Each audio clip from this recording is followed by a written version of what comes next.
Ma'am Infosys back side ಅಲ್ಲಿ ಇರತಕ್ಕಂಥದ್ದು ನಮ್ layout very close by Kushalnagar ಹೈವೇಗೆ ಏನ್ ಹೋಗ್ತಾ ಇದೆ ಅದ್ರ ಹತ್ರದಲ್ಲಿ ಇರೋದೇ ನಮ್ ಲೇಔಟ್. ಅಷ್ಟೇ ಅಲ್ಲದೆ ಇದು ಮೂಡ ಅಪ್ರೂವ್ಡ್ ಲೇಔಟ್ ಆಗಿದ್ದು ಅಪ್ ಟು 80% ಕೂಡ ನಿಮಗೆ ಬ್ಯಾಂಕ್ ಲೋನ್ ಅವೈಲೇಬಲ್ ಇದೆ ಅಂಡ್ ಆಲ್ರೆಡಿ ಸೈಟ್ ಕೂಡ ಬುಕಿಂಗ್ ಆಗ್ತಾ ಇದೆ. ಮೇಡಮ್ ಇಲ್ಲಿ ಏನ್ KRS ರೋಡ್ ನೋಡ್ತಾ ಇದ್ರ ಮೇನ್ ರೋಡ್ ಇದ್ರ ನೆಕ್ಸ್ಟ್ ಇರೋದೇ ನಮ್ ಲೇಔಟ್. ಮ್ಯಾಮ್ ಈ ಪ್ರಾಜೆಕ್ಟ್ ಬಂದು ನಿಮ್ಗೆ 7 acres ಅಲ್ಲಿ ಬರ್ತಾ ಇದೆ. 108 ಸೈಟ್ಸ್ ಬರ್ತಾ ಇದೆ ಅಂಡ್ ಇಲ್ಲಿ ಬಂದು ನಿಮ್ಗೆ ಎಲ್ಲ ಫೆಸಿಲಿಟೀಸ್ ಅಂತ ಬಂದ್ರೆ ರೋಡ್ ಕೊಡ್ತಾ ಇದೀವಿ, ಅಂಡರ್ಗ್ರೌಂಡ್ ಕೇಬಲ್ ಕೊಡ್ತಾ ಇದೀವಿ, ಮತ್ತೆ ಇದು ಹೆರಿಟೇಜ್ ಅಲ್ಲಿ ಬರ್ತಾ ಇರ್ತಕ್ಕಂಥ ವರ್ಕ್ ಆಗಿರೋದ್ರಿಂದ ನಿಮ್ಗೆ ಬ್ರಾಸ್ ಅಲ್ಲಿ ಬರ್ತಕ್ಕಂಥ ಸ್ಟ್ರೀಟ್ ಲೈಟ್ಸ್ ಬರುತ್ತೆ, ಮತ್ತೆ ಒಳ್ಳೊಳ್ಳೆ ಪಾರ್ಕ್ ಗಳು ಬರುತ್ತೆ, ಮತ್ತೆ ಇಲ್ಲಿ ಇರ್ತಕ್ಕಂಥ ವಾಟರ್ ಫೆಸಿಲಿಟೀಸ್ ಬಂದು 24x7 ತರ ಮಾಡ್ಕೊಡ್ತಾ ಇದೀವಿ. ಏರಿಯಾ ಡೆವಲಪ್ಮೆಂಟ್ ಅಂತ ಬಂದ್ರೆ ನೀವು ನೋಡ್ತಾ ಇರಬಹುದು ಸರೌಂಡೆಡ್ ಅಲ್ಲಿ ಎಲ್ಲ ಕಡೆನೂ ಮನೆಗಳಾಗಿದೆ ಅಂಡ್ ವಾಕೇಬಲ್ ಡಿಸ್ಟೆನ್ಸ್ ಅಲ್ಲಿ ನಿಮಗೆ ಬಸ್ ಸ್ಟಾಪ್ ಇದೆ. ಮ್ಯಾಮ್ ನೀವ್ ಹೇಳ್ತಿರೋ ಪ್ಲಾನಿಂಗ್ ಪ್ರಕಾರ ನೋಡಿದ್ರೆ ಇದೊಂದು ರೆಸಿಡೆನ್ಶಿಯಲ್ ಲೇಔಟ್ ಆಗೋದ್ರಲ್ಲಂತೂ ಡೌಟೇ ಇಲ್ಲ. ಸೈಟ್ ಯಾವಾಗ ಸಿಗ್ಬೋದು ನಮಗೆ? ನೀವೇ ನೋಡ್ತಾ ಇದ್ದೀರಾ ಲೇಔಟ್ ಆಲ್ರೆಡಿ ಎಷ್ಟು ಕ್ವಿಕ್ ಆಗಿ ನಡೀತಾ ಇದೆ. ವಿತಿನ್ 3 to 4 months ಅಲ್ಲಿ ರೆಡಿ ಇರುತ್ತೆ.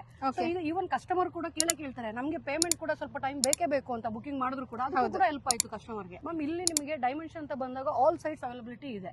30-40 30-50. ಸೊ ಈ ಲೇಔಟ್ ಬಂದು V2 ಡೆವಲಪರ್ಸ್ ಮತ್ತೆ G9 ಪ್ರಾಜೆಕ್ಟ್ಸ್ ಅವರು ಒಟ್ಟಿಗೆ ಸೇರಿ ಮಾಡ್ತಕ್ಕಂಥ ಈ ಲೇಔಟ್. ಜೊತೆಗೆ ನಿಮಗೆ ರೇಟ್ ಬಂದು ಈಗ ಕಡಿಮೆ ಇದೆ. ಸೊ ನೀವು ಬರ್ಲಿಲ್ಲ, ಇವಾಗ ಸ್ವಲ್ಪ ಡಿಲೇ ಮಾಡಿದ್ರಿ, ಡೌಟ್ ಇತ್ತೆ ನಿಮಗೆ, ಆತರ ನೀವು 1 or 2 months ಲೇಟ್ ಆಗಿ ಬಂದ್ರೆ ನೀವು ಜಾಸ್ತಿ ಪೇ ಮಾಡಿ ತಗೋಬೇಕಾಗುತ್ತೆ. ಸೊ ಇನ್ನೇನ್ ವೆಯ್ಟ್ ಮಾಡ್ತಿದ್ದೀರಾ? ನಾನು ಆಗ್ಲೇ ಹೇಳಿದಾಗೆ ತುಂಬಾ ಸೈಟ್ಸ್ ಆಲ್ರೆಡಿ ಬುಕಿಂಗ್ ಆಗ್ತಾ ಇದೆ. ಸೊ ಟೈಮ್ ವೇಸ್ಟ್ ಮಾಡದೆ ಆದಷ್ಟು ಬೇಗ ಫಾರ್ ಮೋರ್ ಡೀಟೇಲ್ಸ್ ಸ್ಕ್ರೀನ್ ಮೇಲೆ ಕಾಣಿಸಿರುವಂತಹ ನಂಬರ್ಗೆ ಕಾಂಟ್ಯಾಕ್ಟ್ ಮಾಡಿ and Sneha Kamala account follow ಮಾಡೋದು ಮರಿಬೇಡಿ. Thank you.